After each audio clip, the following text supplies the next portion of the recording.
Revisitando o passado para transformar o presente e o futuro. E o que significa começar essa conversa com Beatles? A escolha é simples, é porque alguma coisa, que é o significado dessa canção, acontece nas nossas vidas. Uma delas é a pandemia, que ninguém nunca esperava passar por isso. A gente ficava imaginando que eram só questões dos nossos antepassados e certamente não estávamos preparados para esse momento. Mas ao revisitar, por exemplo, a música dos Beatles, a gente se depara, e a minha geração com certeza confirma, de que não há nada a ser mais transformado para o presente, para o futuro, quando a gente se depara com algumas ações ou valores que fizeram parte dessa história e que têm um significado.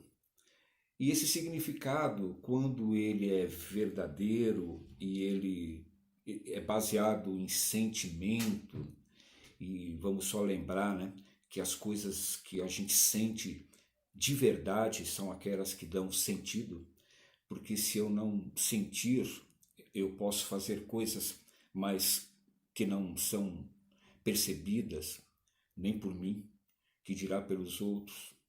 Então as coisas precisam ter sentido.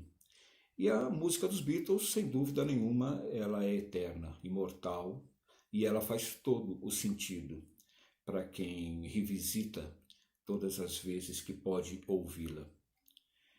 E eu estou com uma camiseta também, que por acaso tem esse mesmo significado, e que foi produzida num momento muito especial também da minha vida por um filho meu, que se propôs a fazer essa camiseta por um momento importante que eu fui assistir ao show do Paul McCartney. E essa camiseta certamente vai ter o mesmo sentido, o mesmo significado, e ela há de durar ainda muito tempo, e quem sabe sempre ela estará presente. Mas tudo isso para nos posicionar diante desse contexto que hoje estamos vivendo. E eu quero bater esse papo com vocês para uma reflexão. A pandemia, como sabemos, é uma doença que se alastrou, ela invadiu as regiões e se tornou comum em todos os lugares e cantos desse planeta. E talvez isso esteja acontecendo porque tem que haver um sentido, tem que ter um significado pelo qual nós estejamos passando por esse momento e vivendo essa situação de enorme grau de dificuldade. E isso tem nos obrigado a revisitar muito do que aprendemos até hoje, tanto no nosso nível pessoal, social e empresarial.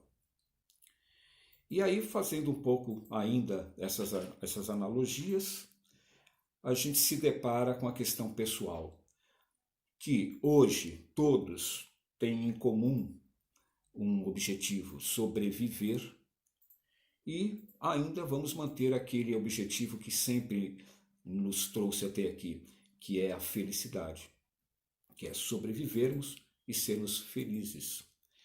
E nessa volta aos nossos valores e os nossos comportamentos e a forma pela qual a gente vem vivendo até hoje, nos permite transformar algumas coisas. E a gente acredita que isso irá acontecer, pelo menos com muitas pessoas, que vão ter que reaprender o significado da palavra respeito, por exemplo, de deveres e de amor ao próximo.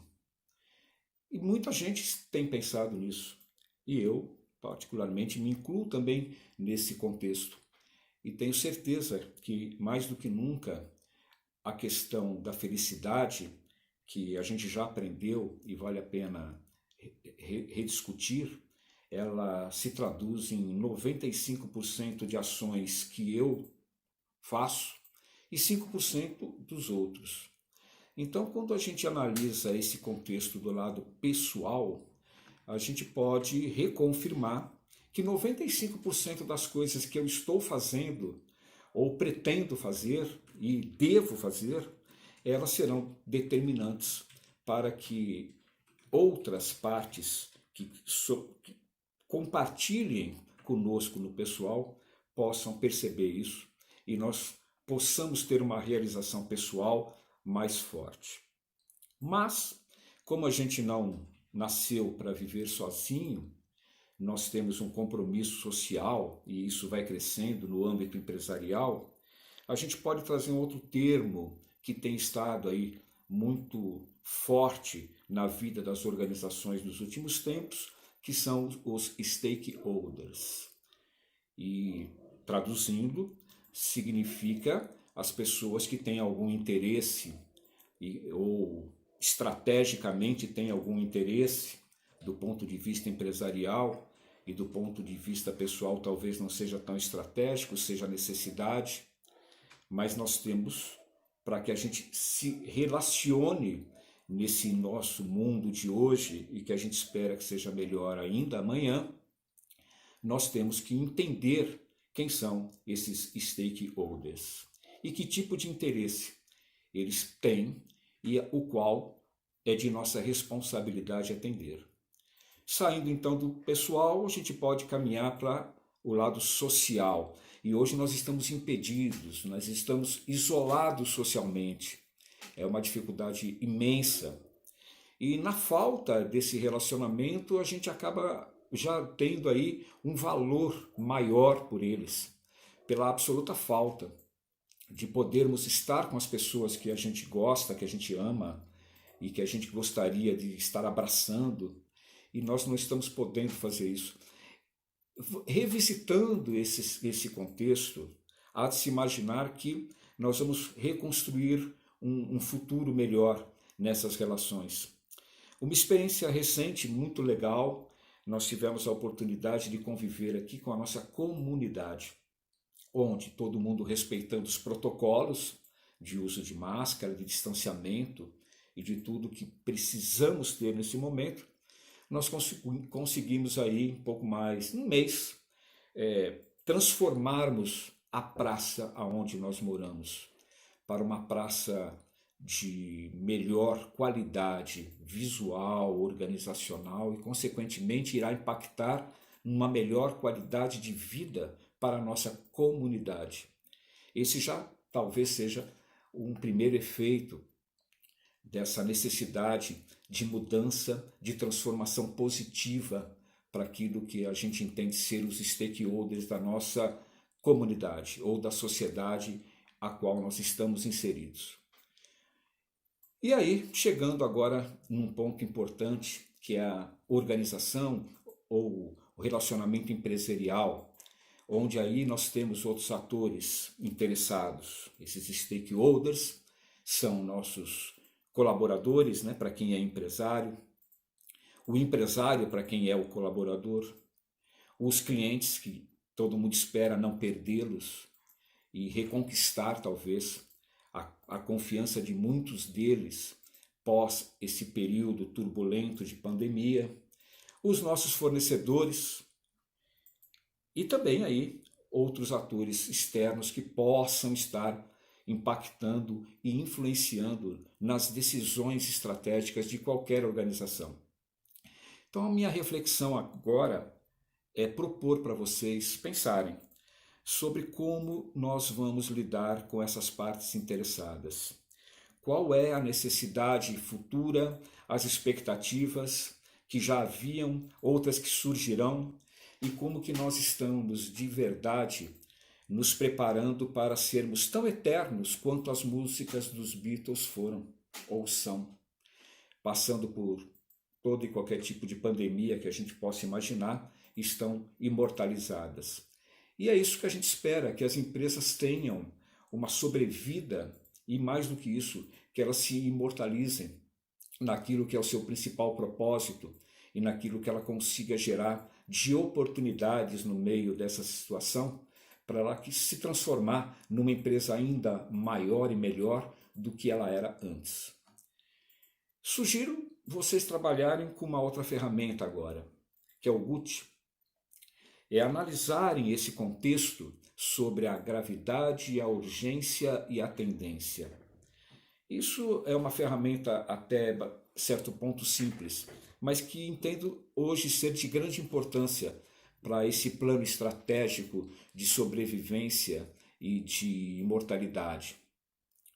Lembrando como usar o GUT, ele começa com um brainstorming, para quem não conhece o termo, uma tempestade de ideias, ou uma reunião onde tudo que é dito ele é considerado e não há nenhuma crítica ou censura sobre qualquer ideia que as pessoas possam ter.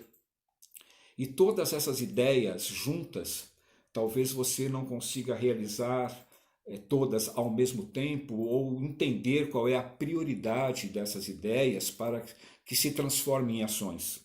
Aí vem o GUT. A ideia é que você analise cada uma delas sobre a gravidade, a urgência e a tendência, analisando essa gravidade do ponto de vista financeiro, ou de prejuízo, ou de ganho, e estabelecendo aí uma pontuação de 1 a 5, para a maior gravidade 5 e a menor 1. A urgência, olhando essa ideia em termos de tempo que você entende que pode implementar, médio, curto ou longo prazo, e aí estabelecer essa nota de 1 a 5, dependendo dessa urgência. Quanto mais a curto prazo, mais 5, mais urgente, quanto menos 1. E a tendência, se você entende que não tomar nenhuma medida para implementar essa ideia, se aquela situação ficará inalterada, ou ela pode piorar, ou ela tende a melhorar. E aí você pode estabelecer os pesos em função dessa analogia. A partir daí você multiplica esses pesos e obtém lá uma pontuação que já coloca uma hierarquia de priorização para que você implemente a ideia número 1, a ideia número 2 e assim sucessivamente. E caso haja um empate técnico, o primeiro critério de desempate é a gravidade, o segundo a urgência e o terceiro a tendência. E acredito que com isso você consiga não só identificar mais claramente quais são seus stakeholders, suas necessidades e expectativas, mas também trabalhar um plano de ação que sustente estrategicamente esse cenário e esse contexto que nós estamos propondo nessa gravação de hoje.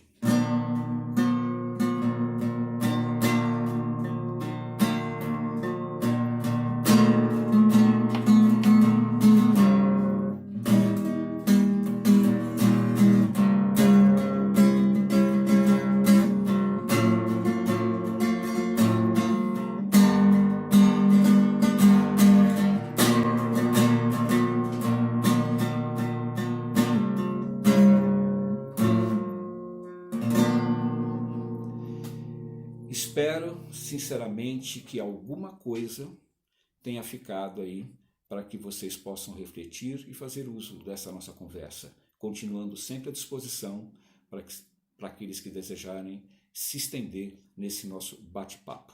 Muito obrigado.